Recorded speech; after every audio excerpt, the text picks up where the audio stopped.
Respecto de la evaluación del desempeño docente. El diseño de la evaluación del desempeño docente y directivo está basado en el perfil, parámetros e indicadores que define la Secretaría de Educación Pública. Esa es la base sobre la cual se diseña la evaluación. La Secretaría de Educación Pública define qué se entiende por un buen docente, eso qué significa para los diferentes docentes y para cada nivel educativo, y con qué indicadores se puede medir si ese perfil se cumple o no se cumple. Al instituto le corresponde validar los parámetros y los indicadores, no el perfil. El perfil lo define la Secretaría de Educación Pública, pero es la base para la evaluación. De ese perfil depende todo lo demás, cómo se desarrollan los instrumentos, cómo se diseñan, todo lo demás depende de la definición de ese perfil. Entonces, como digo, ese perfil define lo que se entiende por lo que es un buen docente y lo que es un buen director. Y esto me consta, los perfiles que se han definido para el caso de México, para los docentes de educación básica y media superior, y el perfil para los directores, están basados en la revisión de las mejores prácticas internacionales en la definición de estos perfiles y evidentemente también en lo que es nuestra propia realidad. Aquí tienen ustedes los perfiles, parámetros e indicadores para los docentes de la educación básica. Los pueden ver ustedes ahí, aunque yo les recomiendo muchísimo que se metan a la página de la Coordinación Nacional del Servicio Profesional Docente para revisar a fondo los perfiles, parámetros, indicadores, porque les digo, aquí está la base a partir de la cual se diseñan los instrumentos de evaluación. Entonces, si ustedes quieren saber respecto de qué se les va a evaluar, los perfiles, parámetros e indicadores son la base. Yo les voy a mencionar nada más los perfiles, no voy a hablar de parámetros e indicadores, pero ustedes los pueden seguir estudiando en la página. Entonces, respecto en todos los casos tenemos 5 dimensiones en los perfiles. En el caso de los docentes de educación básica, la dimensión 1 dice que se trata de un docente que conoce a sus alumnos, sabe cómo aprenden y lo que deben aprender. Entonces, imagínense, tiene conocimientos de sus alumnos, tiene conocimientos del desarrollo de los niños porque sabe cómo aprenden, y tiene conocimiento de lo que deben aprender, es decir, tiene conocimientos disciplinares propiamente tales, domina las materias que enseña. A eso se refiere esta primera dimensión. La dimensión 2 dice, un docente que organiza y evalúa el trabajo educativo y realiza una intervención didáctica pertinente. Pues esta segunda dimensión se refiere a la capacidad de hacer planeaciones y a la capacidad de diseñar intervenciones didácticas.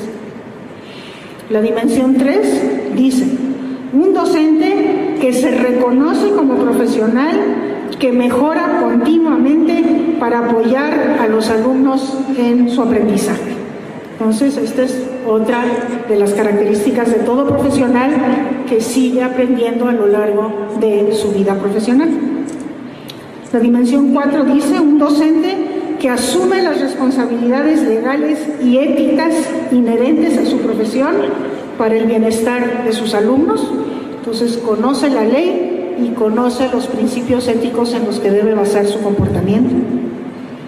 Y la dimensión 5 dice, un docente que fomenta el vínculo de la escuela y la comunidad para asegurar que todos los alumnos concluyan con éxito su escolaridad.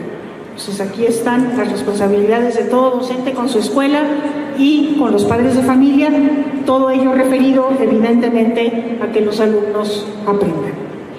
Eso es el perfil que después se desarrolla en parámetros e indicadores de los docentes de educación básica. Y bueno, a partir de estos perfiles se señalan cuáles deben de ser los aspectos que se van a evaluar.